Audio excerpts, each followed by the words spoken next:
మనం మొన్న యోగ వాసిష్టంలో మాట్లాడుకుంటూ ఆ జీవుల కర్మల్ని బట్టి వాసనల్ని బట్టి ఎటువంటి శరీరం వస్తుంది. వాసన అంటే గతించిన తర్వాత ఆ ప్రేత సంస్కారాలు చేసి పిండ ప్రదానాది కర్మలు చేయగా దానివల్ల ఎటువంటి ఫలం వస్తుంది అనేదాన్ని చెప్పుకున్నాము. భావన వాసన అనేది చాలా ప్రధానము. బలంగా భావన చేసి ఉంటే ఆ కోరిక ఆ భావన పూర్తిగా తీరకముందే శరీరం చాలిస్తే మళ్ళీ వేరే జన్మ వచ్చి ఆ జన్మలో మధ్యలో ఒక 25 ఏళ్ళు వచ్చాక ఏదో జన్మలో చేసిన బలమైన భావన మళ్ళీ పట్టుకోవచ్చు ఇక్కడ. లేదా ఈ జన్మ అయిన తర్వాత మళ్ళీ ఇంకొక కొత్త జన్మలో ఆ పాత భావనలు ఆ పాత సంకల్పాలు మళ్ళీ రావచ్చు. దాన్ని ఎలాగైనా ఆ జీవుని బట్టి మనం అర్థం చేసుకోవాలి అని చెప్పుకున్నాం. శ్రీరాముడు ఒక ప్రశ్న వేస్తున్నాడు. ఆ ప్రశ్న ఏమిటి అంటే, భగవన్ పిండదానాది వాసనారహితాకృతి కీదృక్ సంపద్యతే జీవ పిండో యస్మై నదీయతే. భగవన్, ఓ భగవంతుడా, సద్గురుదేవ చెప్పాను. ఎప్పుడు వచ్చినా ఆయన బ్రహ్మజ్ఞ బ్రహ్మన్ భగవన్ అనే సంబోధిస్తారు. అది గురువుల మీద ఉండే భక్తి శ్రీరాముడికి. దాన్నే మనకి చూపిస్తారు ఆయన. ఓ భగవంతుడా, నాకొక సందేహం. పిండదానాది వాసనారహితాకృతి, ఇక్కడ నాకు పిండ ప్రదానం జరిగింది అనే వాసన లేనటువంటి ఆ జీవుడు, ఆ ప్రేతుడు, ఎవరో నాకు పిండ ప్రదానం చేశారు అని అనుకోనటువంటి ఆ జీవుడికి ఎటువంటి గతి వస్తుంది? ఎవరికైతే ఈ శాస్త్రం చెప్పిన విధంగా పితృకర్మలు చేయటం లేదో ఉన్నవాళ్ళు, వారికి ఎటువంటి గతి వస్తుంది? వారు ఎటువంటి మార్గంలోకి వెళ్తారు? వారికి మళ్ళీ శరీరం రావాలి అంటే ఎలా సాధ్యమవుతుంది అని శ్రీరాముడి ప్రశ్న. పిండ ప్రదానం చేయబడినటువంటి జీవుడికి అటువంటి వాసన ఉండదు. ఎవరికైతే పిండ ప్రదానం చేశామో వారికి ఉండే వాసన వేరే, ఎవరికైతే పిండ ప్రదానం చేయలేదో వారికి ఉండే వాసన వేరే. సూక్ష్మంగా ఉండి వారు చూస్తారు, ఓహో నాకు పిండ ప్రదానం జరిగింది అనుకునేవాడి వాసన వేరే, జరగలేదు అనుకునేవాడి వాసన వేరే. తిన్నవాడి చెయ్యి వచ్చే వాసన వేరే, తినని వాడి చెయ్యి వచ్చే వాసన వేరే. తిన్నవాడి నోరు వచ్చే వాసన వేరే, తినని వాడి నోరు వచ్చే వాసన వేరే. ఇది వ్యవహారంలో తెలుసు మనకి. అలాగే ఆ సూక్ష్మంగా ఉన్నవాడు చూసి, ఓహో నాకు పిండ ప్రదానం జరిగింది అని అనుకునేవాడు, పిండ ప్రదానం జరగలేదు అనుకునేవాడు. ఈ పిండ ప్రదానం జరగనివాడు, ఎవరి విషయంలో అయితే పితృకర్మ జరగలేదో వాడు మళ్ళీ శరీరం ఎలా పొందుతాడు? వాడికి శరీరం మళ్ళీ ఎట్లా వస్తుంది? ఎప్పుడో కొంతమంది సంవత్సర విమోచనాలు, సంవత్సర విమోకాలు అంటారే, సంవత్సరం తరువాత శరీరాన్ని పొందుతారు. మొత్తానికి ఎప్పుడో అప్పుడు పొందుతారు. కానీ వీరికి అసలే జరగలేదే పితృకర్మ. వీళ్ళ గతి ఏమిటి? 10 రోజులకో 13 రోజులకో కాకుండా, సంవత్సరానికి కూడా కాకుండా తర్వాత అలాగే ఉండిపోతారా? వీళ్ళకి శరీరం ఎలా వస్తుంది అనేది శ్రీరాముడి ప్రశ్న. ఒక జీవుడికి పిండ ప్రదానం జరగకపోతే ఆ జీవుడికి ఎటువంటి శరీరం వస్తుంది అని కూడా ఒక ప్రశ్న. అసలు వస్తుందా రాదా, అలాగే ఉండిపోతాడా వాడు అనేది ప్రశ్న. అంటే వీళ్ళ మీద ఆధారపడి ఉందా వాడి గతి అని. ఎన్నో సత్కర్మలు చేశాడు, వాడు పోవాలి అంటే వీడు వీసా ఇవ్వాలి. ఇది ఎక్కడ కర్మ ఇది? వాడు నాస్తి కూడా ఇవ్వకపోతే వీడు ఎన్ని రోజులు ఆస్తికంగా బతికిందంతా ఎగిరిపోయిందా? ఇది ఏమిటి గతి ఇది? లేదా సంతానం లేదు, చేసేవాళ్ళు లేరు, వాళ్ళ గతి ఏమిటి? ఇవన్నీ ప్రశ్నలు చాలా వస్తాయి. చేయాల్సిందే అంటే, లేదా బ్రహ్మచారిగా ఉండిపోయారు, వాళ్ళ గతి ఏమిటి? ఇటువంటివన్నీ చాలా రకాలుగా ప్రశ్నలు వస్తాయి. కాబట్టి వాటినే మనస్సులో పెట్టుకుని ఆయన అడిగాడు. ఇది చాలా ఉపకరించే ఒక ప్రశ్న, ఈ కాలంలో అందరికీ కలుగుతూ ఉండే సందేహాలు. అప్పుడు వశిష్ఠుల వారు చెప్తారు, పిండోథ దీయతే మావ పిండోదత్తో మమేతి చేత్. అయ్యా, వాళ్ళు పిండం పెడతారో లేదో అది వేరే కథ, పిండ ప్రదానం జరిగిందో లేదో అది వేరే కథ. కానీ ఎవడైతే నాకు పిండ ప్రదానం జరిగింది అని అనుకుంటాడో, ఆ భావన వాడి మనసులో ఉంటుందో, ఇది చాలా అందుకని లోతైన విషయం అది. ఇది ఎట్లా వాడు అనుకుంటాడు? జరగని దాన్ని జరిగింది అని ఎట్లా అనుకుంటాడు? అక్కడే ఉంది చమత్కారం. జరగని ప్రపంచాన్ని జరిగింది అనుకోవటం లేదా? అలాగే వాడు నాకు పిండ ప్రదానం జరిగింది అని అనుకుంటే, వాడి మనస్సులో ఆ దృఢమైన భావన ఉంటే, అది వాళ్ళు చెప్పేది వాసనా హృది సంరూఢ తత్పిండ ఫలభాంగర. వాడిలో బలమైన వాసన, నాకు జరిగింది అనే బలమైన వాసన వాడిలో ఉంటే, వాడు పిండ ప్రదానంతో కలిగే ఫలాన్ని అనుభవిస్తాడు, జరగకపోయినా కూడా. ఇది విశేషం. ఇది జరుగుతుంది నాయన, అది అర్థం చేసుకోవాలి. నాకు జరిగింది పిండ ప్రదానం అని కనుక ఆ మృతుడు, ఆ ప్రేతుడు భావన చేస్తే, అతడికి దీనివల్ల కలిగే ఫలం వచ్చి తీరుతుంది. అది ఏమిటి అంటే, పిండ ప్రదానం చేస్తే చేసిన వాడికి పుణ్యం, తీసుకున్న వాడికి, ఎవరైతే ఈ పిండ ప్రదానం తీసుకున్నాడో వాడికి ఏమిటి దీనివల్ల అంటే, అది ఆ ఉత్తమ గతికి అది వాడికి కారణమవుతుంది, హేతు అవుతుంది. అందువల్ల పితృకర్మ చేసేవాడికి పుణ్యం వస్తుంది, వారికి వాసన శరీరం వస్తుంది. యచ్చిత్తం తన్మయో జంతు భవతీత్యనుభూతయ సదేహేషు విదేహేషు న భవత్యన్యథా క్వచిత్. మనం ప్రపంచంలో వినే ఒక ప్రసిద్ధమైన మాట ఉంది, ఎవరి భావన ఎలా ఉంటే వారు జన్మ అలా ఉంటుంది అని. యద్భావం తద్భవతి అని ఒకటి చెప్తూ ఉంటారు. ఇది ఒక నానుడిలాగా ప్రపంచంలో ఉంది అది. అలాగే ఎవరి చిత్తము, ఎవరి భావన ఎలా ఉంటుందో అలాగే వారి జన్మ అంతా ఉంటుంది. అలాగే వీడిక్కడ జరగకపోయినా కూడా జరిగింది పితృకర్మ అని భావన చేస్తే వాడికి ఆ జరిగిన ఫలమే వాడికి వస్తుంది అని చెప్తూ ఉన్నారు. చిత్తము ఏ రూపంతో ఉంటుందో జీవుడు కూడా అదే రూపాన్ని ధరిస్తాడు అని విద్వాంసులు చెప్తున్నారు. ఈ నియమం మరణించిన వారికి వర్తిస్తుంది. సదేహేషు విదేహేషు, జీవించి ఉన్న వాళ్ళకు కూడా ఇది నియమం వర్తిస్తుంది.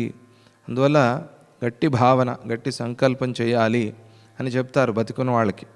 గట్టిగా మనసు చేస్తే సాధించలేనిది ఏదీ లేదు అని.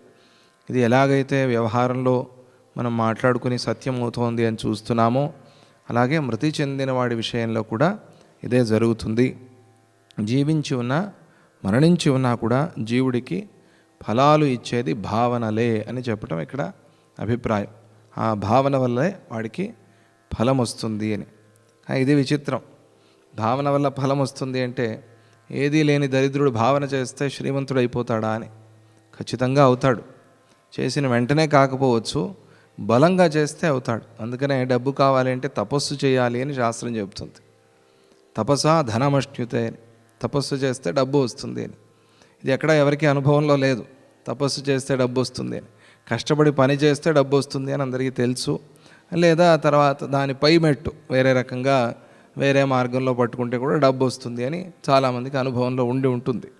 మరి ఇక్కడ శాస్త్రాలు తపసాధనమష్ట్యుతే, తపస్సుతో డబ్బు ఎట్లా వస్తుందండి అంటే, తపస్సు చేయగా భావన, వాడిలో తపస్సు ఎందుకు చేస్తున్నాడు? ధనం కోసం చేస్తున్నాడు. ఆ భావన బలమయ్యి శ్రీమంతుడిగా జన్మిస్తాడు అని అభిప్రాయం. లేదా తర్వాత వీడికి డబ్బు ఏదో లాటరీ తగిలింది అనుకోండి.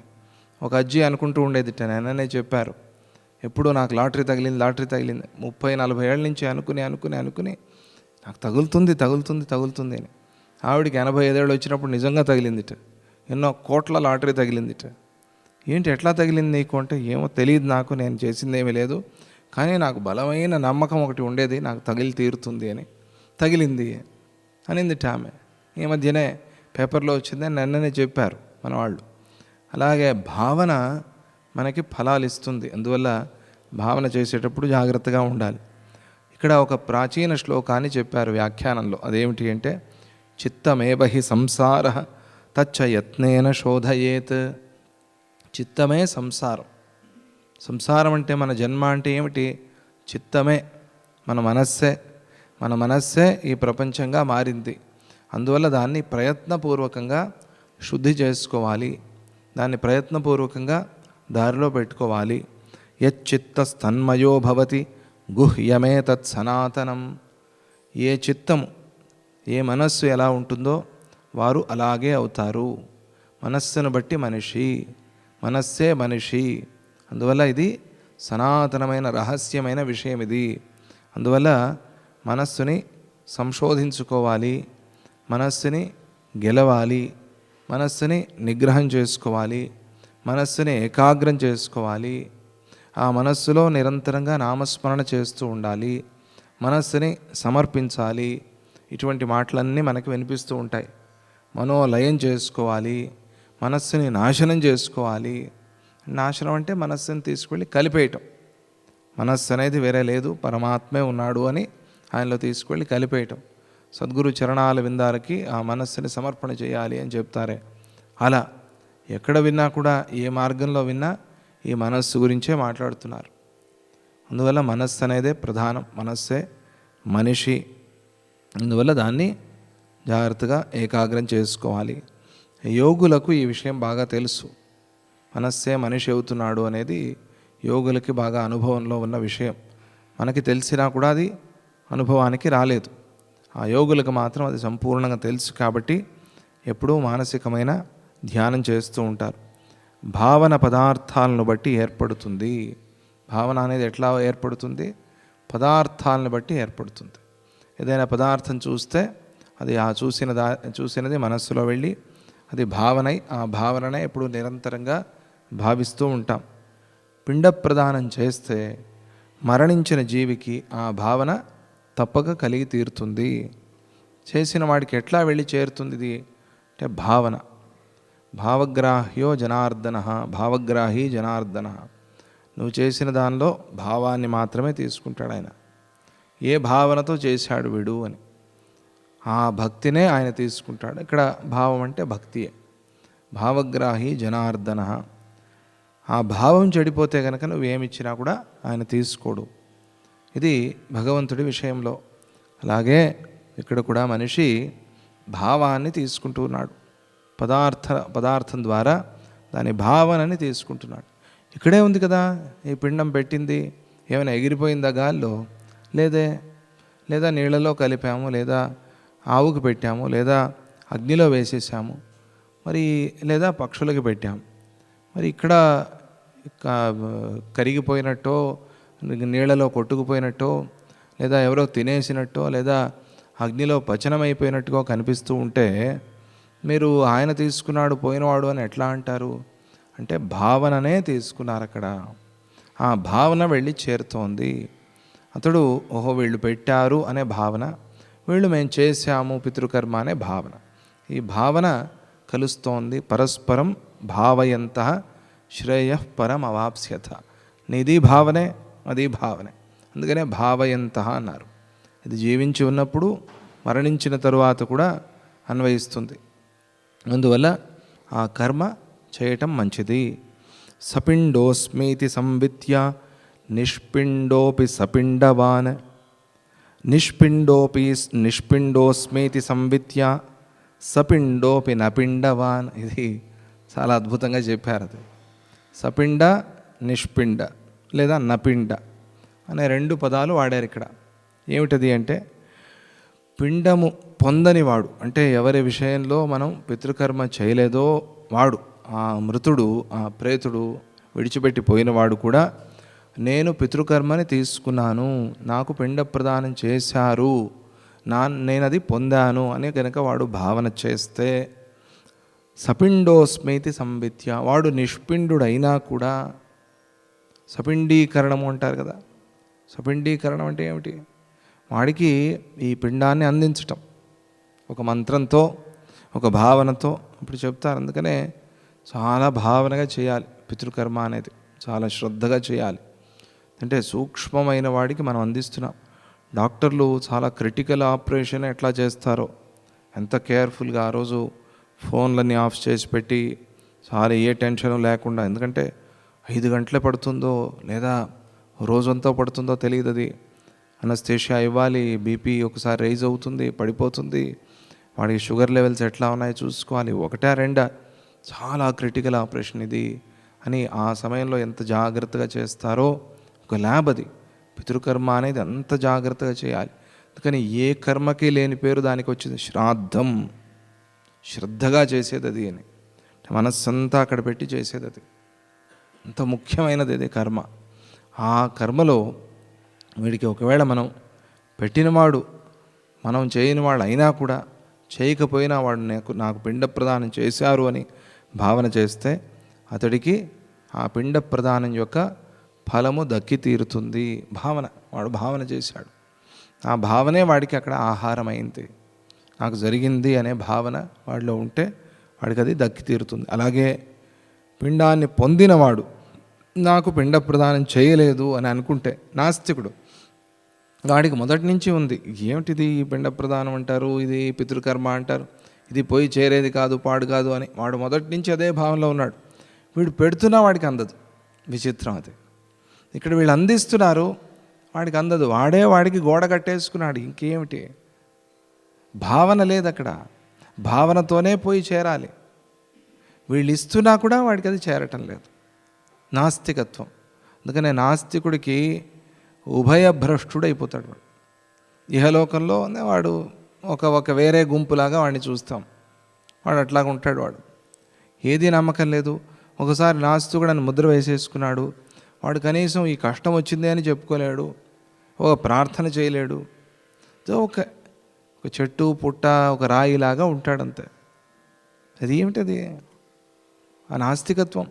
పూర్తిగా సైంటిస్ట్ అయ్యి అటువంటిది అది నాస్తికులు కాదు, అలా కనిపిస్తారు. వాళ్ళు ఏదో ఒక సిద్ధాంతాన్ని నమ్మి దాన్ని పట్టుకుని ఉన్నారు. వాళ్ళు ఆ సిద్ధాంతము వేదోక్తమే. ఏదీ లేనివాడు, ఏదీ లేదు, ఈ శరీరం ఒకటి సుఖంగా ఆనందంగా ఉంటే చాలు, తిను పడుకో తిరుగు అంతే. ఇటువంటి వాళ్ళని నాస్తికులు అంటారు. అందుకనే దేవుణ్ణి తిట్టేవాడు నాస్తికుడు కాదు, వేదాన్ని తిట్టేవాడు నాస్తికుడు. నాస్తిక వేదదూషక నహి దేవదూషక. దేవుడు లేడు అని చెప్పేవాడు కాదు, దేవుడున్నాడు అని చెప్పడం అభిప్రాయం కాదు. అది ఒక భక్తి మార్గంలో ఉపయోగపడుతుంది. జ్ఞానానికి ఘాతకుడు అయితే, జ్ఞానము లేదు అనేవాడైతే గనక ఎవరైనా అంటారా బుద్ధిమంతులు జ్ఞానం లేదు అని? నాస్తిక వేదదూషక. వేదం అంటే ఒక గ్రంథం ఒకరికి సంబంధించింది అని కాదు. వేదం అంటే జ్ఞానం. ఈ జ్ఞాన విషయాన్ని ఎవడైతే ఒప్పుకోడో, ఎవరైతే ఈ జ్ఞానాన్ని దూషిస్తాడో, నిందిస్తాడో వాడు నాస్తికుడు అని వేదాలే చెప్పాయి. నాకు ఎవరు చెప్పాలి? వాళ్ళే చెప్పాలి. అందువల్ల దేవతలే చెప్పారు, నువ్వు నన్ను కీర్తించినా కూడా వేదోక్తంగా కీర్తించలేదు కాబట్టి నిన్ను మేము అనుగ్రహించలేము. కనిపించి మరీ చెప్పి వెళ్ళారు, నువ్వు ఇలా చెయ్యి. ధ్రువుడు చాలా తపస్సు చేశాడు. ప్రత్యక్షమయ్యి ఆయన నువ్వు ఇన్ని వేల సంవత్సరాలు మళ్ళీ జీవించి రాజ్యం చేయాలి తరువాత అని చెప్పి వెళ్ళారు.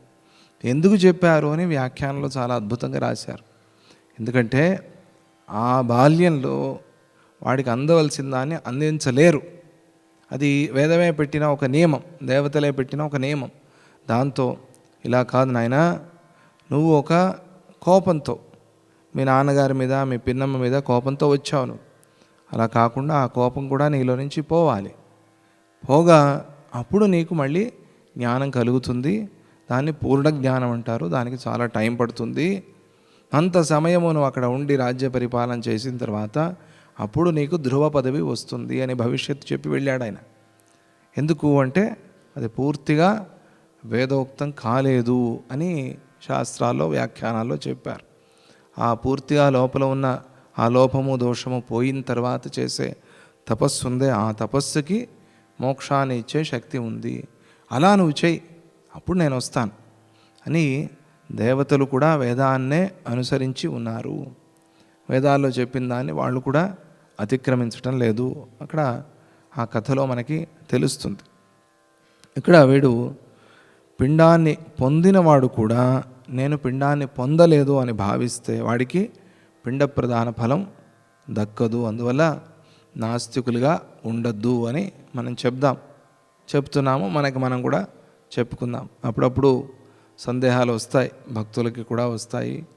లేదా పరమ ఆస్తికులము అని చెప్పుకునే వాళ్ళకు కూడా నాస్తిక భావనలు వస్తాయి. అప్పుడు కొంచెం జాగ్రత్తగా ఉండాలి.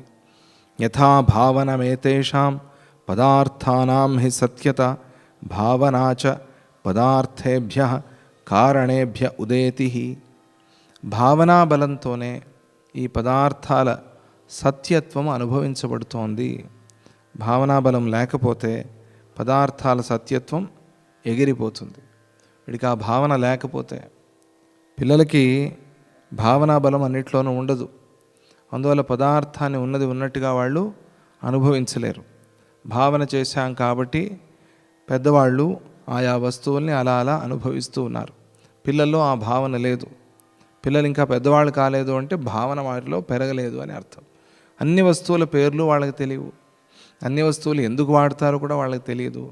అందువల్ల వాళ్ళకి కత్తి ఇటువంటివన్నీ దూరంగా పెట్టాలి. వాళ్ళకి తెలియదు ఇది కోసుకుంటుంది, కోస్తే ఏమవుతుంది. ఈ భావనలు లేవు వాటిలో. ఇటు మంచి విషయంలోనూ వారికి భావన లేదు, చెడు విషయంలోనూ భావన లేదు.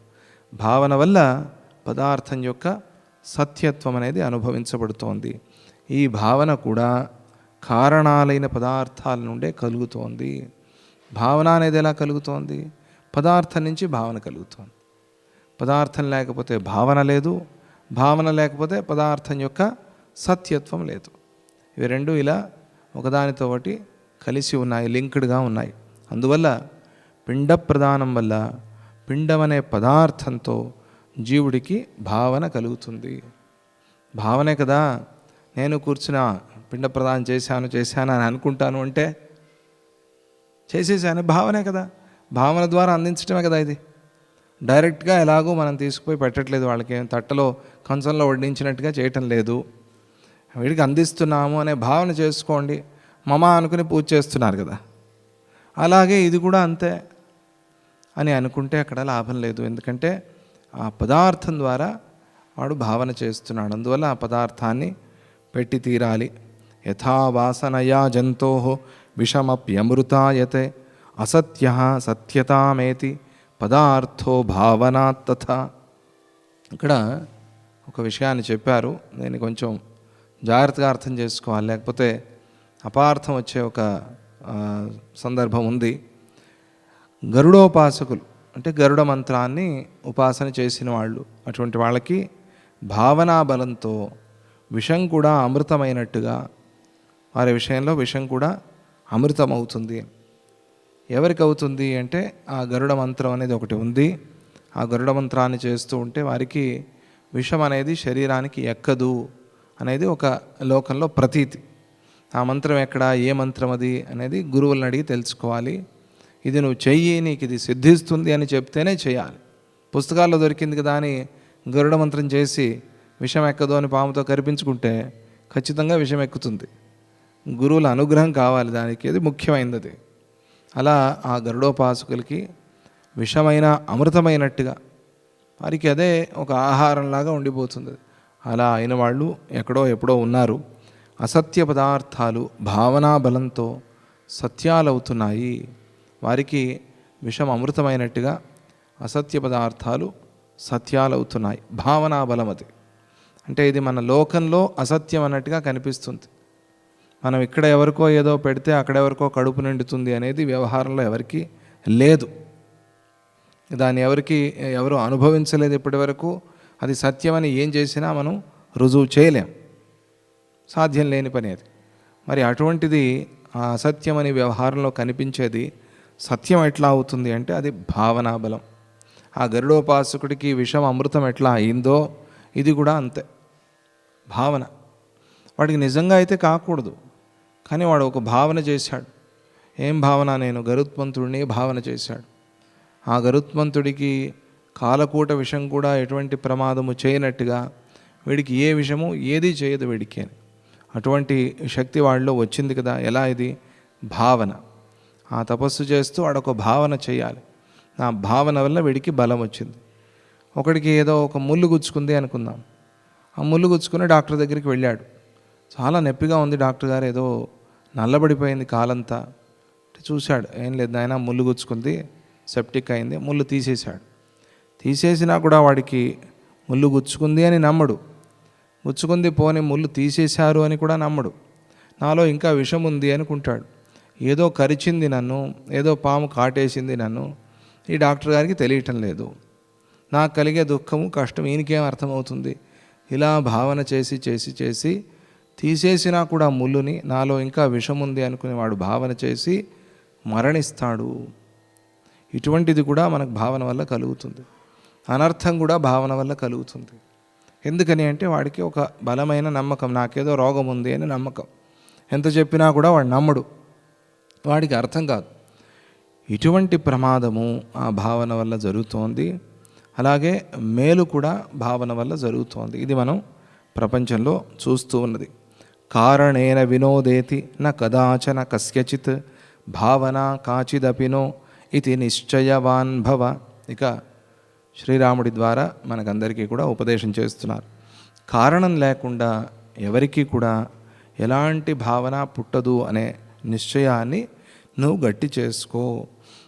ఒక కారణం ఉండాలి, ఆ కారణంతోనే మనలో భావన అనేది కలుగుతుంది అని నువ్వు దృఢం చేసుకో అని చెప్పారు. ఇది ఇప్పటి వరకు చెప్పిన శాస్త్రానికి విరుద్ధమైన మాట. మనకి ఇది మాత్రమే తీసుకుంటే బాగుంది అని అనిపిస్తుంది. ఇప్పటివరకు చెప్పుకున్నవన్నీ మనం మాట్లాడుకుంటే యోగ వాసిష్టంలో ఇది దానికి విరుద్ధమైన మాటగా కనిపిస్తుంది. దానికి ముందుకు తర్వాత సమాధానం చెప్తారు. కారణము సత్యమైతేనే కార్యము సత్యమవుతుంది. సత్యం కాని కారణంతో, ఇక్కడ మట్టి ఉంది అనుకుని కుండ తయారు చేసుకోండి అంటే, ఖాళీ డబ్బాలు చూపించి అందులో బియ్యం ఉంది అనుకుని వండుకోండి, మీరు హాయిగా భోంచేయండి అంటే సాధ్యమవుతుందా? కారణము సత్యమైనప్పుడే కార్యము సత్యమవుతుంది. వాళ్ళు అప్పుడేమంటారంటే, అయితే మేము వండామనుకుని మీరు భోంచేయండి అంటారు. ఖాళీ డబ్బాలు ఇచ్చి వండుకోండి అన్నారు కదా, మేము వండామనుకుని మీరు భోంచేయండి అంటారు. అంతే, అలాగే అనాల్సి వస్తుంది. కారణము సత్యమైతే కార్యం సత్యమవుతుంది. లేదా కారణం అసత్యమైతే కార్యం ఉండనే ఉండదు. అసలు అసత్యం అనే ప్రసక్తియే రాదు. కారణమే లేకపోతే కార్యం అనేది రాదు. ఈ అసత్య పదార్థాలన్నీ కూడా సత్యమైన బ్రహ్మలోనే ఉన్నాయి, అధ్యారోపితాలై ఉన్నాయి అని బాగా అర్థం చేసుకో అని భావన. అది ఇక్కడ ప్రధానం. అది చెప్పి ఆయన ఈ భావన విషయంలో ఇంకా మనం చెప్పుకోవాల్సిన విషయం ఉంది. కారణేన వినా కార్యం ఆమహాప్రళయం క్వచిత్ న దృష్టం న శ్రుతం కించిత్ స్వయం త్వేకోదయాదృతే. బ్రహ్మమొక్కటే నిత్య ప్రకాశ వస్తువు, వేరే ఏది నిత్య ప్రకాశము కాదు. అది ఒకటే నిత్య ప్రకాశం. దానివల్లే తక్కినవన్నీ కూడా ప్రకాశిస్తూ ఉన్నాయి, దానివల్లే తక్కినవన్నీ తెలుస్తూ ఉన్నాయి. అది లేకపోతే ఏదీ లేదు అంటే అర్థం ఏమిటి? అది ఒకటే సత్యము అని అర్థం. అది సత్యము ఇది సత్యము అని కాదు. అది లేకపోతే ఇది లేదు అంటే అది ఒకటే సత్యము అని. ప్రాణం లేకపోతే మనిషి లేడు అంటే ప్రాణం సత్యం అని కదా అర్థం. ప్రాణం లేకపోయినా అలా కొన్ని రోజులు పెట్టుకుంటాము అంటారా ఎవరైనా? లేదే. ఆ ప్రాణము సత్యము అని వ్యవహారంలో ఎట్లాగైతే అంటున్నామో, ప్రాణమే జీవుడు అని ఎట్లాగైతే అంటున్నామో, తక్కినవన్నీ దానివల్లే ప్రకాశిస్తున్నాయి అని వేదాలు ఎందుకు చెప్తాయి అంటే, ఆ బ్రహ్మం ఒకటే సత్యము అని చెప్పేందుకోసం. అది ఒకటే నిత్య ప్రకాశ సత్య వస్తువై ఉంది. దానికి ఇతర ప్రకాశాలతో పని లేదు. ఇవన్నీ ఎప్పుడూ గుర్తు చేసుకోవాలి, నిరంతరంగా మెదులుతూ ఉండాలి మన మనస్సులో. దాన్ని వేరేది వెలిగించలేదు, వెలిగించాల్సిన పని లేదు, దానికన్నా అతిరిక్తమైన ప్రకాశము లేదు. ఇవన్నీ సత్చిత్ ఆనందాన్ని, ఈ మూడు మనస్సులో మెదులుతూ ఉండాలి ఎప్పటికీ. అప్పుడు కొద్దిగా జ్ఞానం కలుగుతుంది మనకి. ఆ మార్గంలో ప్రవేశించి దాన్ని అర్థం చేసుకోగలుగుతాం. దీనికి మరో కారణం లేదు, అది నిష్కారణమైనది. అది ఏదో కారణం వల్ల వచ్చింది దీన్ని అని మనం చెప్పలేము. మహాప్రళయం వరకు ఈ జగత్తులో జరిగే ఏ ఒక్క కార్యము కూడా కారణం లేకుండా జరుగుతూ ఉండటాన్ని ఎవరు చూడలేదు, వినలేదు. నా శృతం నా దృష్టం కించిత్. ఎవరైనా ఎప్పుడైనా చూసారా కారణం లేకుండా కార్యం వచ్చింది అనేది? ఎక్కడా ఎవరికి అనుభవం లేదు, ఎవరు అలా చెప్పరు కూడా, ఎవరు అలా వినలేదు కూడా. అందువల్ల కారణం సత్యం కాకపోతే సత్యకార్యం పుట్టదు. కారణం సత్యమైతేనే సత్యకార్యం పుడుతుంది. కార్యసత్త కారణసత్త మీద ఆధారపడి ఉంది అని తెలుసుకో. కార్యం ఎట్లా వచ్చింది అంటే కారణం యొక్క సత్తని బట్టి కార్యసత్త వచ్చింది అనేది అర్థం చేసుకో. బ్రహ్మసత్తకు మరో సత్తతో పని లేదు. బ్రహ్మ ఉంది అంటే ఇంకొకటి ఏదో ఉంది కాబట్టి బ్రహ్మ ఉంది అని కాదు. ఈ జగత్తంతా పోయి మహాప్రళయంలో బ్రహ్మలో కలిసిపోతోంది అని అంటే బ్రహ్మ ఉంది జగత్తు ఉంది అని కాదు, బ్రహ్మ ఒకటే సత్యమై ఉంది అని. మరి అయితే ఆ బ్రహ్మ ఎక్కడ ఆధారంగా ఉంది అనే ప్రశ్న లేదు, ఆ ప్రశ్నకి సమాధానము లేదు. ఎందుకంటే ఉన్నది ఆ బ్రహ్మ ఒకటే కాబట్టి. ఇది పోయి ఉంది అంటే ఇది ఒక సత్యంగా ఉంది, అది ఒక సత్యంగా ఉంది అని కాదు. అలా కొన్నిసార్లు మనం అర్థం చేసుకుంటాం. ఇద్దరు గొప్పవాళ్ళు ఉండొచ్చుగా ప్రపంచంలో, ఏం తప్పేముంది? ఆయన గొప్పవాడైతే ఈయన గొప్పవాడు కాకుండా పోతాడా? ఇద్దరు గొప్పవాళ్ళు ఉన్నట్టుగా బ్రహ్మ సత్యమే జగత్తు సత్యమే అని అనలేం. సత్య విషయంలో అది పనికి వచ్చే మాట కాదు. సత్య విషయంలో ఎవరు అలా చెప్పరు. వ్యవహారంలో మనం మాట్లాడుకున్నట్టుగా అది సత్యమే ఇది సత్యమే, ఏదో ఒకటే సత్యం అవ్వాలి. సత్యం అనేది ఎప్పుడూ ఒకటిగానే ఉంటుంది. అందువల్ల బ్రహ్మ సత్యము అనేది ఆ సత్త మీదే, బ్రహ్మసత్త మీదే తక్కిన సత్తలన్నీ ఆధారపడి ఉన్నాయి. అది నిష్కారణమైనది, అనిత్యమైన వస్తువుల సత్తకు మాత్రమే కారణసత్తతో అపేక్ష ఉంటుంది. అనిత్యమైన కార్యాలు ఇవన్నీ కూడా వచ్చిపోయేవి, వీటికి కారణసత్త అవసరం.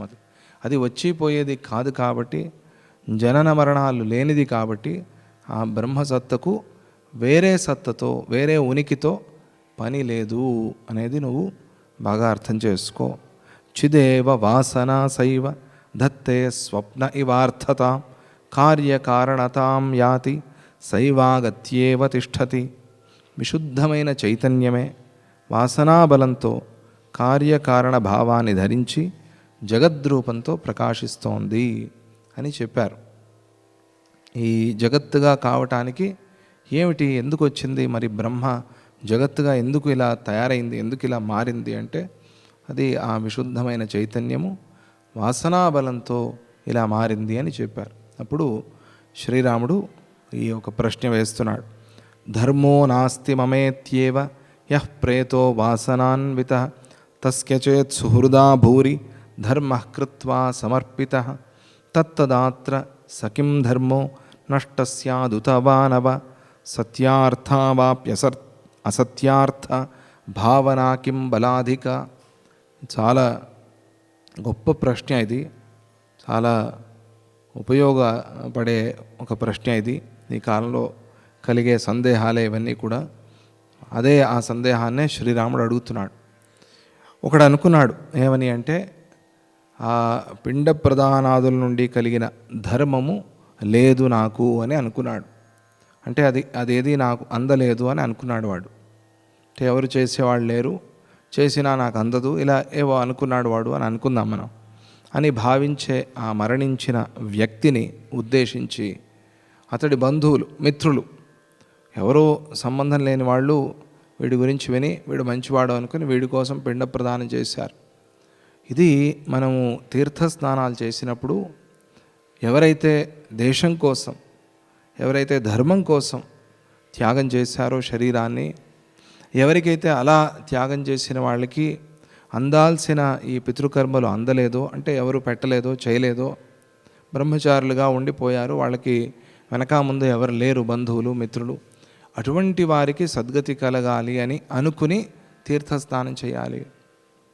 మనం ఆ పుష్కరాల్లో శ్రాద్ధాలు పెట్టినప్పుడు, తీర్థక్షేత్రాలకు వెళ్ళి శ్రాద్ధాలు పెట్టినప్పుడు అటువంటి వాళ్ళని స్మరణ చేసుకుని వారి కోసం ఒకటి, వారికి కూడా సమర్పణ చేస్తున్నాను, వారికి కూడా ఇది అంది సద్గతి కలగాలి అని ప్రార్థన చేయాలి అని శాస్త్రాలు చెప్తాయి.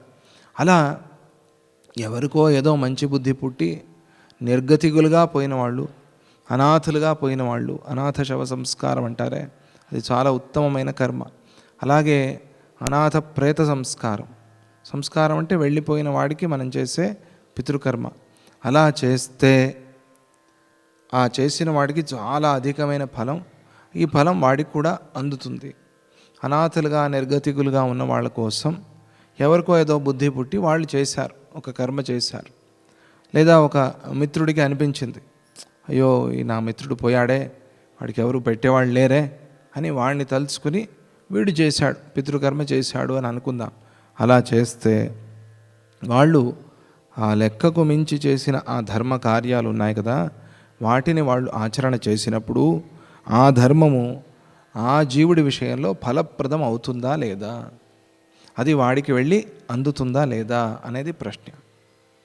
ఇప్పుడు మేము చేయొచ్చా అండి వాళ్ళ కోసం అని అడుగుతారు కదా. చేయొచ్చు, ధారాళంగా చేయొచ్చు. వాళ్ళ పేరు మీద మేము సంకల్పం చెప్పొచ్చా అండి? చెప్పొచ్చు. వాళ్ళు చేతగాక ఏదో పక్షవాతాలు లాంటివి వచ్చి పడిపోయారు, వాళ్ళ కోసం మేము సంధ్యావందనం చేయొచ్చా? చేయొచ్చు. సంకల్పం చెప్పి వాళ్ళ కోసం చేయొచ్చు. వాళ్ళు కదిలే పరిస్థితి లేరు, వాళ్ళకి ఏది గుర్తులేదు, ఒక మాట మాట్లాడలేరు వాళ్ళు. అటువంటి వాళ్ళ కోసం మనం చేయొచ్చా? చేయొచ్చు. సంకల్పం చెప్పి చేయొచ్చు.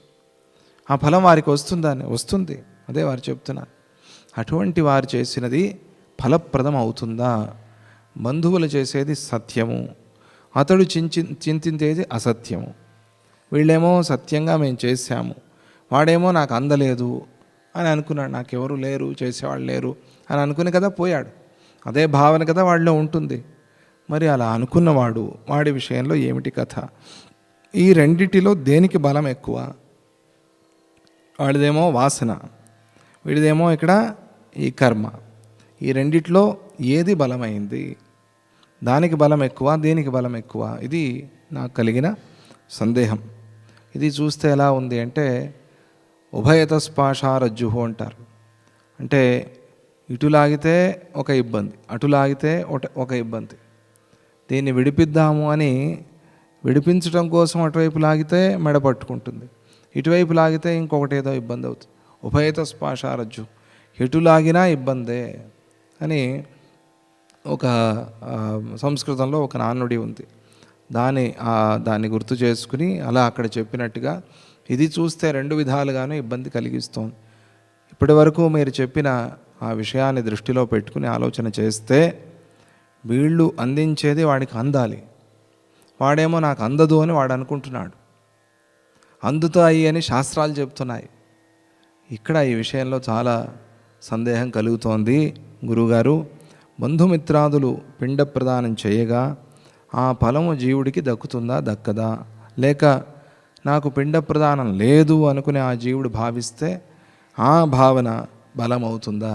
ఏది ఇక్కడ బలమైంది అనే ప్రశ్న.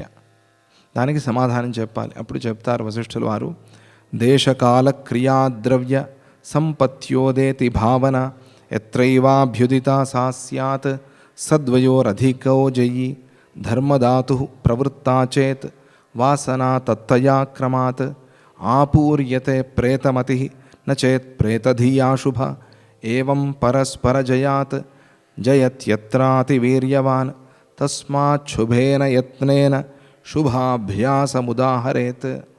ఆయన ఇక్కడ సమాధానం ఏమిటి అంటే శాస్త్రవిహితాలైన స్థల కాలాలలో అంటే దేశకాలాలలో తగిన విధంగా చెప్పబడిన క్రియ అంటే శ్రాద్ధాది కర్మ ద్రవ్య సంపత్తులతో అంటే ఆ దానిలో కావాల్సిన ద్రవ్యాలు ఉంటాయి కదా, దర్భలు తిలలు ఇటువంటివి అక్కడ వాడాలి.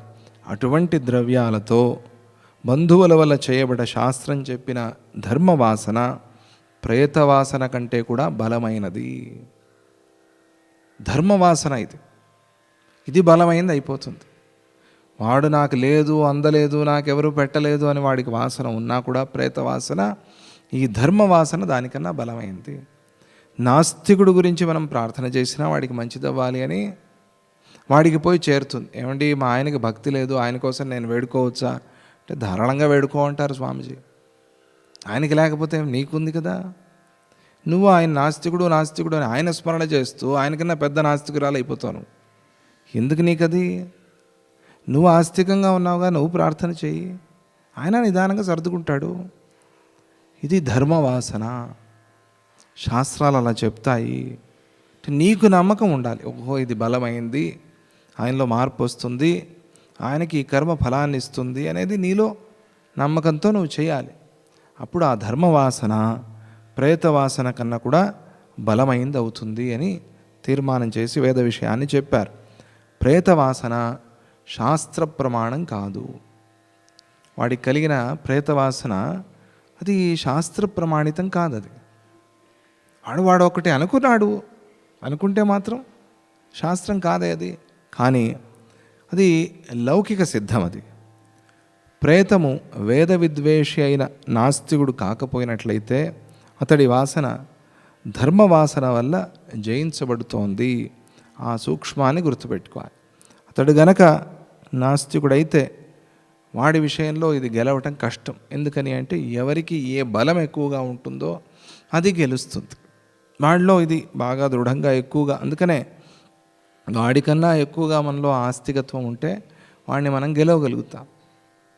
లేదా మనం వీక్ అయిపోయి వాడు గెలుస్తాడు. ఇది లౌకికంలో మనకు కనిపించినట్టుగా ఇక్కడ కూడా అలాగే ధర్మవాసన వల్ల అది జయించబడుతోంది. ఇలా ఈ రెంటిలో ఏది అధిక బలమైతే, దేనికి బలం ఎక్కువగా ఉంటే అది జయాన్ని పొందుతోంది. అందువల్ల మంచి ప్రయత్నం చేసి శుభాన్నే పొందాలి. నాస్తికులకు అన్ని విధాలా కూడా మరణించిన తరువాత కూడా హానియే కలుగుతుంది అని చెప్పినట్టు అయింది ఇక్కడ. ఎందుకంటే వాళ్ళకి కలగాల్సిన దాన్ని వాళ్ళే పోగొట్టుకుంటున్నారు. ఇక్కడ ఎలాగూ పోయింది, తరువాత అందాల్సిన దాన్ని వాళ్ళే పోగొట్టుకుంటున్నారు. మాకందదు అనుకుని అలా ఉండిపోయి, ఇంకా అటువంటి వాళ్ళని ఎవరు ఉద్ధరించలేరు. మూర్ఖుడికి ఎవరు చెప్పలేరు అంటారే, అటువంటి వాళ్ళకి మనం అందిస్తున్నా కూడా, మనం సప్లై చేస్తున్నా తీసుకునేది లేకపోతే అక్కడ ఏం చేసేది? అటువంటి వాళ్ళు ఇంకా ఘోరాతి ఘోరమైన జన్మలు అనుభవించి తర్వాత ఎప్పుడో అది పుణ్యం పండి, పుణ్యం పెరిగిన తర్వాత అప్పుడు వాళ్ళకి సద్గతి. చాలా టైం పడుతుంది, అంత అవసరమా? అందువల్ల శుభాన్నే ప్రయత్నపూర్వకంగా చేసి ఆ శుభాన్నే పొందాలి అని చెప్పి ఆ ఘట్టాన్ని ముగించారు. దేశకాలాదినా బ్రహ్మన్ వాసనా సముదేతి చేత్ తన్మహాకల్ప సర్గాదౌ దేశకాలాదయ కుతః. మీరు అన్నారే దేశకాలాల వల్లే వాసన పుడుతుంది అని. అలా అయితే సృష్టి ఆదిలో ఏ దేశం ఉంది, ఏ కాలం ఉందండి? మహాప్రళయమే అయిపోయింది కదా. మీరు చెప్పిన విషయం మీకే విరుద్ధంగా అయిపోయిందే. మీరు దాన్ని ఎలా సమర్థిస్తారు? కారణే సముదేతీదం తైస్తదా సహకారి కారణానాం అభావే వాసనా కుతః. ఓ బ్రహ్మజ్ఞ, కారణాలైన దేశకాలాదులను అనుసరించి కార్యమైన వాసన పుట్టినట్లయితే సృష్టి ఎక్కడి నుంచి వచ్చింది? సృష్టికి కారణమే లేదే, మరి సృష్టి ఎలా వచ్చింది? కల్పాదిలో దేశకాలాలు ఏవైనా ఉన్నాయా? లేవు. ఆ ప్రళయం ఎట్లా ఉంటుంది అంటే ఏ దేశకాలము లేని స్థితిలో ఉంటుంది మహాప్రళయం అని వర్ణించి చెప్పారు. మీరు కూడా వేదాల్లోనూ స్మృతుల్లోనూ మేము అదే వింటున్నాము. మరి దేశకాలాలు లేని ఆ మహాప్రళయం, అక్కడి నుంచి ఈ సృష్టి ఎట్లా వచ్చిందండి? ప్రథమ సృష్టి అనేది ఒకటి మనసులో పెట్టుకోండి. మొదటి సృష్టి ఆది సృష్టి అని, సర్గాది. ఆ ప్రథమ సృష్టికి కారణమైన వాసన ఎక్కడి నుంచి వచ్చింది? దృశ్య సమూహాలు వాసనల కార్యమే అన్నప్పుడు ఇదే ప్రశ్న కలుగుతుంది. దృశ్య సమూహాలన్నీ వచ్చాయి వాసన వల్లే అంటే కూడా ఇదే ప్రశ్న పుడుతుంది. మరి ఎలా అయింది ఈ సృష్టి? ఎలా అయింది? దీనికి కారణం ఏమిటి అనే ప్రశ్న వచ్చింది కదా. దేశకాలాదులైన సహకారి కారణాలు లేని సమయంలో కూడా ఈ వాసనలు ఎక్కడి నుంచి వచ్చాయి? వాసన రావాలంటే ఏదో ఒకటి గాలి ఉండాలి కదా. అది ఏది మోసుకొస్తే అది ఆ వాసన మనకి వస్తుంది. ఏదీ లేదు, గాలి లేదు, పదార్థము లేదు, ఏమీ లేదు అంటే వాసన అనేది ఎట్లా వస్తుంది? ఇది లోకంలోనే విరుద్ధంగా ఉన్నప్పుడు మరి మీరు చెప్పే విషయంలో దీనికి సమాధానం ఎలా చెప్తారు మీరు అనేది ప్రశ్న. దేశకాలాలు లేకుండా వాసన అనేది ఎట్లా పుట్టింది? దీనికి సమాధానం చెప్పండి అని అంటూ ఇక్కడ ఏది మనస్సులో పెట్టుకుని శ్రీరాముడు అడిగాడు అనేది తెలియాలి కాబట్టి వ్యాఖ్యానంలో కొన్ని వాక్యాలు చెప్పారు. సదేవ సౌమ్యేదమగ్ర ఆసీత్ ఏకమేవాద్వితీయం. ఆ ప్రారంభంలో అంటే సృష్టి ఆదిలో మహాప్రళయమైనప్పుడు సత్పదార్థం ఒకటే ఉంది, పరమాత్మ ఒకటే ఉన్నాడు, వేరే ఏదీ లేదు, ఏ దేశకాలాలు లేవు అంటే ఎప్పటికీ అదే సత్యమైంది. ఏకమేవ అద్వితీయం, ఇది ఒకటే ఉంది, ఇటువంటిది ఇంకొకటి లేదు. ఈ వాక్యాలు వినిపిస్తూ ఉన్నాయి. ఈ వాక్యాలని బట్టి ఆదిలో దేశకాలాలు లేవు అని మనకు తెలుస్తోంది. సహకారి కారణాలు లేకపోవటం వల్ల జగత్తు ఉత్పత్తియే కాలేదు అని చెప్పాల్సి వస్తోంది అని శ్రీరాముడి ప్రశ్న. ప్రపంచం అనేది పుట్టనే లేదు అని చెప్పాల్సి వస్తోంది. దీనికి ఎలా సమాధానం చెప్తారు? అది మాత్రమే కాక తదైక్షత బహుశ్యాం ప్రజాయేతి. ఆయన ప్రజాపతి ఐక్షత అంటే స్మరించాడు, పూర్వ సృష్టిని స్మరించి చూసి, లేదా నేను బహుశ్యాం ప్రజాయేతి చాలామందిగా మారుతాను నేను, చాలామంది ప్రజలు ఉత్పత్తి కావాలి, ఈ సృష్టి ఇలాగే విస్తరించాలి అని ప్రజాపతి అనుకున్నాడు అని వేదాలు చెప్తున్నాయి. దీనికి ఈ మాటకి ఏం సమాధానం చెప్తారు? ఇటువంటివన్నీ కూడా మనం చూసినప్పుడు శృతివాక్య విరోధం కనిపిస్తోంది. అదేమో అలా చెప్తోంది, ఇదేమో ఇలా చెప్తోంది. ఈ రెండు వాక్యాలు వేదంలోనే ఉన్నాయి. ఒకళ్ళే రెండు మాటలు చెప్తారా అండి? చెప్పరు కదా. మరి దీన్ని ఎలా అర్థం చేసుకోవాలి అని శ్రీరాముడి ప్రశ్న. అంటే దానిలోనే సమాధానం కూడా చెప్పేశాడు ఆయన. ఒకళ్ళే రెండు మాటలు చెప్పరు అంటే రెండు మాటలు చెప్పలేదు, మనం అర్థం చేసుకోవడంలో తప్పు ఉంది అని కదా అర్థం. రెండు మాటలు చెప్పే వాళ్ళ మాట మనం ఎందుకు వింటాం? వాళ్ళని హితులు అని ఎవరు పిల్లరు, హితవాక్యం అంటారే. మనకు మంచి చేసే మాట కాదు అది, మనల్ని పాడు చేసే మాట అది. రెండు మాటలు చెప్తారేమిటండి అని అంటారే. అలా రెండు మాటలు చెప్పలేదు, చెప్పినట్టుగా కనిపిస్తుంది. మనం జాగ్రత్తగా అర్థం చేసుకోవాలి. అందుకనే గురూపదేశం అవసరం అవుతుంది. ఎక్కడ నువ్వు కన్ఫ్యూజ్ అవుతావో అక్కడ తెలిసిన వాళ్ళని పట్టుకుని పెద్దల ద్వారా ఆ సంశయాన్ని పోగొట్టుకోవాలి, లేదా అలాగే అందులో ఉండిపోవాల్సి వస్తుంది. దానికి సమాధానం చెప్తారు. ఏవమేతన్ మహాబాహో సత్యాత్మన్ నకదాచన. యా శ్రీరామ, చాలా ప్రశ్నలు అడిగావు, కానీ ఇప్పుడు నువ్వు చెప్పావే, ఇది నాకు చాలా సంతోషమైంది. ఏవమేతన్, అదేనయ్యా నేను చెప్పేది అని. నేను చెప్పేదే నువ్వు ప్రశ్నగా అడిగావు, అంతే. చాలా సంతోషం. శిష్యుడికి అర్థమైతే గురువుకు మహానందం అయిపోతుంది. అరిచేశారు, ఏవమేతన్, అదే నేను చెప్పేది. సరిగ్గా అర్థమైందయ్యా నీకు నేను చెప్పిన మాట. అది సందేహంగా నువ్వు అడిగినా కూడా నేను ఇప్పటి వరకు చెప్పదలుచుకుందే అది. అందుకే ఇన్ని విషయాలు చెప్పాను. సత్యాత్మలో ఇది ఏది కూడా లేదు, ఆ బ్రహ్మ ఒకటే ఉంది, అది ఒకటే సత్యం, అది చెప్పాలి అనే కదా మా అభిప్రాయం. అందుకని మహాప్రళయ సర్గాదౌ దేశకాలౌ నకౌచన. నిజమే, మహాప్రళయంలో దేశకాలాలు లేవు. ప్రళయం అయిపోయింది. దేశమా కాలమా ఎవరు లెక్క పెట్టారు? అప్పుడు ఈ మహాప్రళయం ఎన్ని రోజులు ఉంది ఎవరు లెక్క పెట్టారు? టైం కూడా లేదు. టైం అనేది ఎలా వచ్చింది? టైం దేనివల్ల వస్తుంది? మన టైంకి సూర్యగమనమే కారణం. తీసుకెళ్ళి ఒక చీకటి గదిలో పడేశారు, తలుపులు వేసేశారు, సూర్యుడు చంద్రుడు ఏదీ కనిపించదు, ఒక టైం లేదు, ఏమీ లేదు. ఎలా గుర్తుపెట్టుకుంటాం మనం? ఎలా తెలుస్తుంది టైం అనేది? బయటకు వస్తే ఎన్ని రోజులు అయింది అంటాడో, ఎన్ని నెలలు అయింది అంటాడో, నేను లోపలికి వెళ్ళి ఎన్ని సంవత్సరాలు అయింది అంటాడో తెలియదు. 2-3 రోజులు లెక్క పెట్టుకోవచ్చేమో, పడుకున్నాను లేచాను, తర్వాత అంతా అస్తవ్యస్తం అయిపోతుంది ఆ చీకటి గదిలో ఉన్నప్పుడు. అలా ఆ మహాప్రళయంలో దేశమా కాలమా లెక్క పెట్టేది ఎలా? ఇది ఇంత సమయం అని. మనం ఒక స్థాయికి వెళ్ళినప్పుడు అక్కడ ఉండే కాలమే వేరే, అక్కడ ఉండే దేశమే వేరే, వేరే గ్రహాలకు వెళ్ళినప్పుడు అని. దాని మీద కూడా చాలా పుస్తకాలు వచ్చాయి, ఊహించి రాసినా కూడా మంచి విషయాలే. చాలా సినిమాలు కూడా వచ్చాయి అని చెప్పారు. తర్వాత అక్కడికి వెళ్తే వయస్సు తగ్గిపోతుంది అని, కొన్ని చోట్లకి వెళ్తే వయస్సు పెరిగిపోతుంది అని, ఇటువంటి చాలా చిత్రాలు అక్కడ ఉన్నప్పుడు మహాప్రళయంలో దేశమా కాలమా ఎలా తెలుస్తుంది? అందువల్ల అక్కడ దేశకాలాలు లేవు అని నువ్వు చెప్పిన మాట బాగుంది, అదే మేము చెప్పాలి అనుకున్నాం. సహకారి కారణానాం అభావే సతి దృశ్యధీహి నేయమస్తి నచోత్పన్న నచ స్ఫురతి కాచన. అది నిజమే, సహకారి కారణాలు ఏవి కూడా లేవు అక్కడ. దేశకాలాలే సహకారి కారణాలు, దాన్ని లెక్క పెట్టేందుకు ఉపయోగపడేవి. అవి ఏవి లేవు గనక దృశ్య పదార్థాలు కూడా లేవు.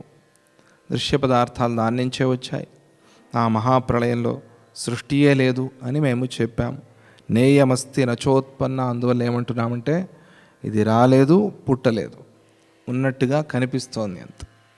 దాన్నే మాయా అంటారు, దాన్నే అసత్యము అంటారు, దాన్నే అవిద్య అంటారు, దాన్నే అజ్ఞానము అంటారు. దానివల్ల ఇది ఇట్లా కనిపిస్తోంది. ఇది ఉన్నది కాదు, పుట్టినది కాదు, కానీ పుట్టినట్టుగా కనిపిస్తోంది. అదే విచిత్రం. కళ ఉందా, పుట్టిందా?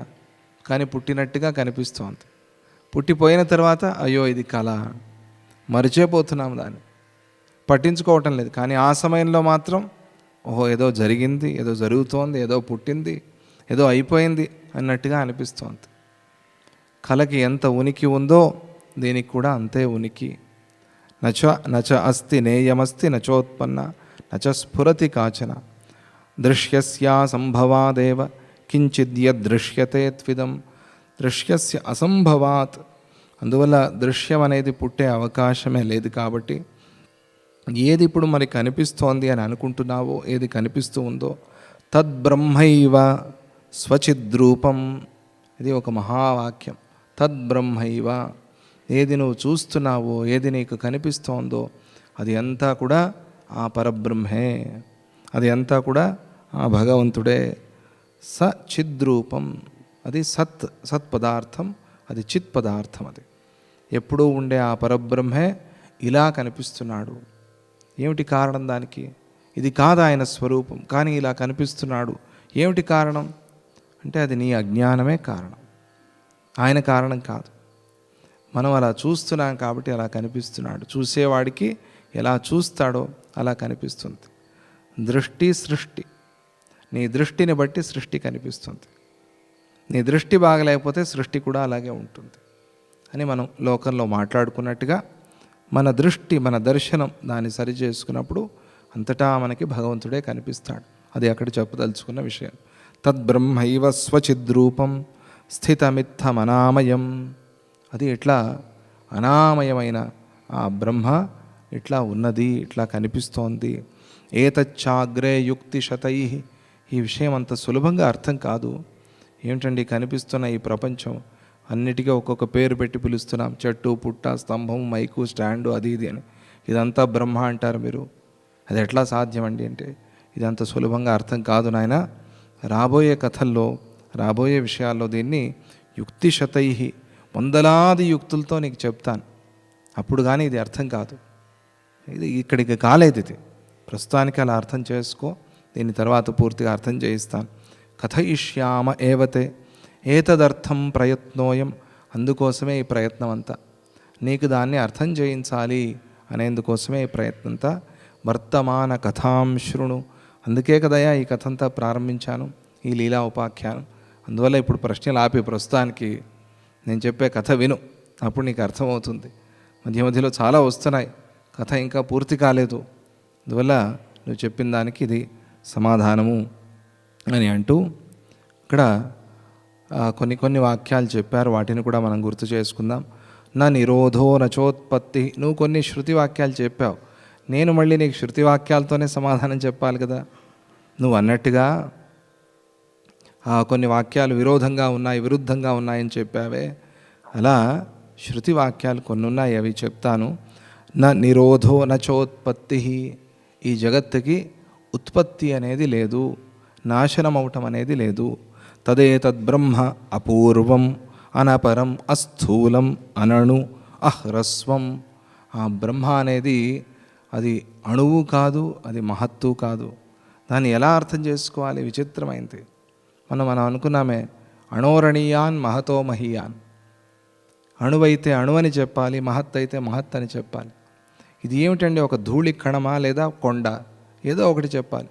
ఇది కొండే కానీ ధూళి కణం, ఇది ధూళే కానీ కొండ, అలా అని ఎవరు అనరు ప్రపంచంలో. ఇది ఇదా, అది అదా, ఏదో ఒకటి చెప్పాలి. అలా చెప్పలేము బ్రహ్మ విషయంలో. అది భావనతో తెలిసేది. అది ఎందుకంటే అంతా తానై ఉన్నది, తాను తప్ప వేరేది లేదు. కాబట్టి అది అనణు అహ్రస్వం అణోరణీయాన్ మహతో మహీయాన్. దాన్ని అలా అర్థం చేసుకోవాలి. అథాత ఆదేశో నేతి నేతి. అన్నీ చెప్పి ఇది కాదు, ఇది కాదు, ఇది కాదు అనుకుంటూ ఉంటే ఏది మిగులుతుందో ఆ మిగిలింది బ్రహ్మ. నేతి నేతి వాక్యాలతో ఎన్ని రాసుకుంటాం మనం? మార్కెట్కి వెళ్తున్నాను, ఏం కావాలి అంటే ఇది వద్దండి, అదొద్దండి, అదొద్దండి అంటారా? ఇది కావాలి, ఇది కావాలి, ఇది కావాలి అంటారా? వద్దండి అంటే ఎన్ని చెప్పుకోవాలి మనం? రాస్తూనే ఉండాలి పేజీలు పేజీలు. అరే ఏది కావాలో ఆ 3 పదార్థాలు 4 పదార్థాలు చెప్పు, అవి రాసుకుని పోతాను. కానీ వేదం నేతి నేతి వాక్యాలతో చెప్పింది. ఎందుకని అంటే అలా కొన్ని మనం చూడగా ఆ సూర్యుడు బ్రహ్మ, ఈ ప్రాణము బ్రహ్మ ఇలా అనిపిస్తుంది. అందువల్ల దాన్ని కూడా తీసివేసేయాలి, మైనస్ చేసేసేయాలి. అందుకోసమని నేతి నేతి వాక్యాలు అవసరమైంది. ఏదైనా నువ్వు అనుకో, అది కాదు ఇది కాదు ఇది కాదు అంటూ ఉంటారు. అన్నీ కాదు కాదు కాదు అనగా మిగిలింది. అది ఇంకా కాదు అనేందుకు సాధ్యం లేదు. అది అదే అయి ఉంది, అదే సత్యమై ఉంది, అదే బ్రహ్మ. అందువల్ల అథాత ఆదేశో నేతి నేతి యత్తదగ్రేష్యమగ్రాహ్యం అద్రేష్యం అగ్రాహ్యం ఎత్ర నాణ్యత్ పశ్యతి నాణ్యత్ శృణోతి అనే వాక్యాలతో, ఆ శృతి వాక్యాలతో బ్రహ్మ సత్యం జగన్మిథ్య అనే దాన్నే చెబుతూ ఉన్నాము. ఆ వాక్యాలన్నీ కూడా దాన్నే దృఢపరుస్తున్నాయి. మరి శోకామయత, ఆయన అనుకున్నాడు, ఆయన ఆలోచించాడు, ఆయన కోరుకున్నాడు, ఆయన చూశాడు, తర్వాత సృష్టి అయింది, ఇటువంటి మాటలు ఉన్నాయి. కాబట్టి ఒక సృష్టికర్త ఉన్నాడు అనే అభిప్రాయం అర్థం వస్తోంది కదా అని అంటే, అవి ద్వైతవాక్యాల్లాగా కనిపించినా కూడా మనల్ని అద్వైతంలో ప్రవేశపెట్టి మనకి మోక్షాన్ని ఇవ్వటమే ఆ వాక్యాలకి పరమ ప్రయోజనం. అది మాత్రమే అర్థం చేసుకోకూడదు, దాని తరువాత ఉన్నవి కూడా అర్థం చేసుకోవాలి. నువ్వు బయటికి వెళ్ళి ఇంకా పూర్తి కాల, బయటికి వెళ్ళి ఏం చేయాలో తర్వాత చెప్తారు. బయటికి వెళ్ళి అనగానే పారిపోతాం మనం. బయటికి వెళ్ళమన్నారు కదా, వెళ్ళి ఏం చేయాలి? బయటికి వెళ్ళి ఏదో చెప్తారు, దాన్ని తర్వాత పూర్తి చేసుకుని అర్థం చేసుకున్నట్టుగా శోకామైతే తర్వాత ఇంకా ఉంది. ఈ వాక్యాన్నే పట్టుకుని మనం వాదిస్తే పూర్తి అర్థం రాదు, మనకి పూర్ణ జ్ఞానం కలగదు. అందువల్ల పూర్వాపరాలు చూసి అప్పుడేం చెప్పారు, ఇప్పుడేం చెప్పారు, తర్వాత ఏం చెప్తున్నారు, వీటన్నిటినీ కలిపి అర్థం చేసుకోవాల్సిన పరిస్థితి ఉంది. అందువల్ల ఈ విషయంలో నీకు చాలా ఉదాహరణలు చెప్తాను, అది తెలిపేందుకోసమే ఈ ప్రయత్నం చేస్తున్నాను అని అంటూ ఇక కథలోకి వస్తారు. కథలోకి వచ్చి వాళ్ళు ఆ సరస్వతీదేవి లీలాదేవి ఇద్దరు కూడా ఆ పద్మరాజ ఆ ఇంటికి వచ్చారు. ఆ విదూరథుడు ప్రయాణం చేసి వచ్చాడు కదా, ఆ జీవుడు సూక్ష్మంగా, ఆయన వెంట వీళ్ళు కూడా వచ్చారు కదా, వాళ్ళు అక్కడికి ప్రవేశించారు. ఆ ఇల్లు ఎలా ఉంది అని దాన్ని వర్ణించి చాలా అద్భుతంగా చెప్తారు. జ్ఞప్తిదేవి అంటే సరస్వతీదేవి, ఆమెకి జ్ఞప్తి అని పేరు ఇక్కడ పెట్టారు. జ్ఞప్తిదేవి అంటే మనకి గుర్తు చేసేది. సరస్వతి అమ్మవారిని ప్రార్థిస్తే మనకి జ్ఞాపక శక్తి పెరుగుతుంది. జ్ఞప్తిదేవి మర్చిపోయిన దాన్ని గుర్తు చేయటం, అదే గురువు పని. గుర్తు చేయటమే గురువు పని, మనకు గురి చూపటమే గురువు పని. ఇక్కడ సద్గురు స్వరూపిణిగా సరస్వతి అమ్మవారు కనిపిస్తుంది. ఆ జ్ఞప్తిదేవి అంటే సరస్వతీదేవి, లీలాదేవి ఇలా 4 దిక్కులు పూలతో కప్పబడి వసంతకాలంలాగా అందంగా ఉన్నది, చల్లనైనది అయిన ఆ పద్ముడి భవనంలోకి ప్రవేశించి అక్కడ ఇలా చూశారు. వాళ్ళు చూసిన దృశ్యాన్ని చెప్తారు. రాజకార్యాలన్నింటినీ విడిచిపెట్టి పురప్రజలందరూ కూడా అక్కడ చేరి ఉన్నారు. రాజుగారి శరీరాన్ని అక్కడ పడుకోబెట్టారు కదా, అందుకని అందరూ వచ్చి చేరారు అక్కడికి. అక్కడే ఉన్నారు అందరూ. మందార కుందాది పుష్పాలతో కప్పబడిన కళేబరం అక్కడే ఉంది. కళేబరానికి తల వైపు భాగంలో మంగళప్రదంగా పూర్ణ కుంభాన్ని పెట్టి ఉన్నారు. ఆ దృశ్యాలన్నింటినీ వెళ్ళి చూశారు. గది తలుపులు గవాక్షాలు గట్టిగా గడివేయబడి ఉన్నాయి. ప్రదీపకాంతి తగ్గిపోతూ ఉండటం వల్ల తెల్లని కోడలు కూడా నల్లగానే కనిపిస్తూ ఉన్నాయి. పడుకున్న వారందరూ గొరకలు పెడుతున్నారట అక్కడ, అది కూడా వాళ్ళు చూశారు. ఇది సత్యంగా జరిగింది అని చెప్పేందుకోసం దాన్ని కూడా చెప్తారు. అందరూ ఒకటే గొరకలు పెడుతున్నారు. ఎన్ని రోజులు ఏడుస్తారు వాళ్ళు కూడా, ఏడ్చి వాళ్ళు గొరకలు పెడుతూ నిద్రపోతున్నారు అక్కడే పడి. అది కూడా వాళ్ళు చూశారట. ఆ భవనం ఇంద్రుడి వైజయంతాన్ని కూడా ఓడించిందా అన్నట్టుగా బయట నుండి లోన పడుతున్న ఆ వెన్నెల ఆ ప్రాంతంలో పడి భగవంతుడి నాభికమలంలాగా శోభిస్తోంది. చంద్రుడిలాగా అందమైన ఆ భవనం మూగవాడిలాగా నిశ్శబ్దంగా ఉంది. ఆ భవనంలోకి వాళ్ళు ప్రవేశించారట. ప్రవేశించి అక్కడ ఈ వచ్చిన విదూరథ జీవుడు అంటే ఆ శరీరం నుంచి ఈ శరీరానికి వచ్చిన ఆ జీవుడు ఇప్పుడు ఈ పద్ముడి శరీరంలోకి ఎట్లా ప్రవేశిస్తాడు? పద్ముడు లేవాలి, ఇప్పుడు వాళ్ళకి మళ్ళీ ప్రాణం రావాలి, వాళ్ళు కూర్చోవాలి. లేచి కూర్చున్న తర్వాత లీలాదేవి ధ్యానంలో ఉంది, ఆమె కూడా లేవాలి. లేవంగా ఇదంతా బాగానే ఉంది. ఆ 2వ లీలాదేవి వచ్చింది కదా, ఆమె కథ ఏమైంది అనేది చెప్పాలి. అదంతా కూడా పై కథలో మనకి వశిష్ఠుల వారు చెప్తారు. చాలా అద్భుతమైన విషయాలు ఇందులో వస్తాయి. తర్వాత కూడా రాబోయే విషయాలు వీటన్నిటినీ చర్చ చేసి మనకున్న సందేహాలన్నిటిని కూడా నివృత్తి చేస్తూ ఆ కథ ద్వారా తీసుకువెళ్తారు. అదే ఇక్కడ ఉన్న గొప్పతనం, విశేషం. ఒక కథ, ఆ కథలో విషయం.